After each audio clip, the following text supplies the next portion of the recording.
Each day, eligible adult day services participating in the adult component of the USDA CACFP receive reimbursement for serving over 112,000 healthy meals and snacks to our nation's seniors and functionally impaired adults. Both the community-based services and healthy meals and snacks provided help keep participants living independently and avoid premature institutionalization. It's a win-win! This video is meant to provide a general overview for existing ADS sponsors, but if you are a provider considering participating, feel free to learn more in this video. We will cover these aspects of the Adult Day Services Program: program eligibility, the household income eligibility statement and reimbursement categories, the meal pattern, and record keeping. Let's get started. To find out if your Adult Day Services program qualifies for the CACFP, here are a couple key items to consider. To participate in the CACFP for Adult Day Services, an adult daycare center must meet the MDE CACFP's alternative approval requirements. Alternative approval requires adult day providers possess a current agreement to provide adult day services with their local area agencies on aging, AAA, or Michigan Choice Waiver Agent, and comply with the Michigan Office of Services to the Aging minimum state service standards for adult daycare. For-profit regulations. An adult daycare center can be a for-profit, nonprofit, or public organization, or participate under a nonprofit sponsoring organization. For-profit sponsors may participate in the CACFP if they receive compensation under the Title 19 Medicaid or Title 20 Social Security Act, block grants to states, and at least 25% of their enrolled participants receive Title 19 or Title 20 benefits each month. All centers that wish to participate must also meet these criteria: provide services to adults over 60 or functionally impaired adults over the age of 18, provide non-residential structured community-based programs that give health and social support to adults and their families, develop and maintain an individual plan of care for each enrolled functionally impaired participant, and have current health and safety inspections. Let's move on to the household income eligibility statement and reimbursement categories. A center may be reimbursed for serving 2 meals and 1 snack, or 2 snacks and 1 meal per enrolled participant per day. The amount of reimbursement an institution is eligible for depends on the number of meals served to participants and each participant's reimbursement category. How is a participant category determined? There are 2 ways to determine a participant's category using the same form: the ADS Household Income Eligibility Statement, also known as the HIES form.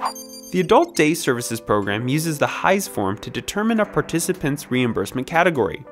An adult participant can qualify for Category A, free, the highest reimbursement rate, if they are participating in assistance programs such as Medicaid, Supplemental Security Income, SSI, Michigan's Food Assistance Program, FAP, or Food Distribution Program on Indian Reservations, FDPIR.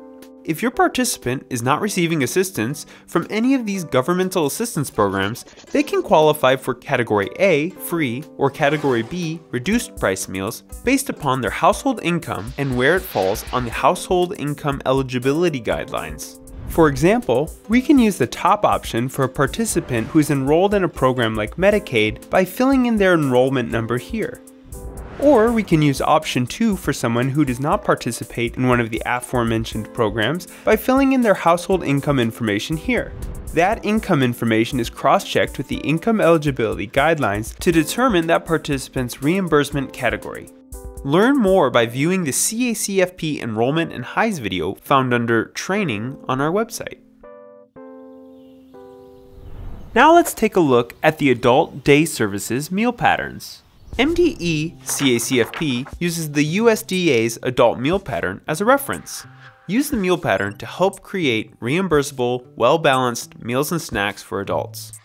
Here you can see some examples of meal patterns: breakfast, snack, lunch, and supper. Each have their own meal pattern requirements. Find the adult meal patterns by going to our website and clicking on Resources, Menu, and Meal Planning. Meal planners have some flexibility when planning adult menus. You can substitute a meat or meat alternate for the entire grain serving up to 3 times per week at breakfast. For adults, fluid milk is required for breakfast and lunch, but is optional for dinner. You can also replace fluid milk at breakfast or lunch with 6 ounces of yogurt once per day. 2 servings of grains are required at breakfast, lunch, or supper. You can serve a fruit, vegetable, or combination of both at breakfast. A serving of vegetable and a serving of fruit is to be provided at lunch and supper. You can substitute a different vegetable in place of the fruit for more menu planning flexibility. Adult day services have the option of using an alternative meal service called Offer versus Serve, OVS. OVS allows adults to decline some of the food offered for a reimbursable meal. It cannot be used for a snack. If you choose to implement OVS, you must include it in your MEGS Plus application. To learn more about meal patterns, view the MDE CACFP meal pattern training video and take the online CACFP meal pattern instructional courses found on our website. MDE has an ADS menu planning template you can use to ensure you are planning meals with all the required components, and you can modify this template to make it your own. And finally, let's take a look at record keeping for your Adult Day Services program. Sites and centers that take part in the Adult Day Services program must do a thorough job of record keeping. This includes recertify their MEGS Plus application annually, typically released each summer and due by the last day of business in September. This ensures all program information is up to date. A program must also keep and maintain current intake and enrollment data for all its participants. Possessing individual plans of care for the enrolled functionally impaired participants. Distributing and maintaining current ADS HIES forms. And along with the HIES form, distributing the participant parent guardian letter. Conduct annual procurement. Keeping daily dated attendance records for your center with full names. Posting and retaining daily dated menus listing the specific food items served for each meal and snack along with any substitutions. Taking daily dated point of service meal attendant counts by meal type and benefit category. Retaining receipts and invoices for all costs related to the nonprofit food program. Documentation for special dietary needs accommodations. Keeping records of annual civil rights training for all staff with CACFP duties. Keeping records of annual CACFP staff training with agenda and sign-in sheet for all staff with CACFP responsibilities. Maintain documentation of all civil rights and CACFP record-keeping staff trainings for all new staff with CACFP responsibilities. And if a sponsor of centers, keep records of annual site monitor training for staff with site monitoring duties, along with a record of training for any new monitors. Thanks for watching this overview of the CACFP's Adult Day Services. We hope that this has answered some of the big questions about eligibility, meal patterns, and record keeping. Remember to check out our website for the most current forms and instructions.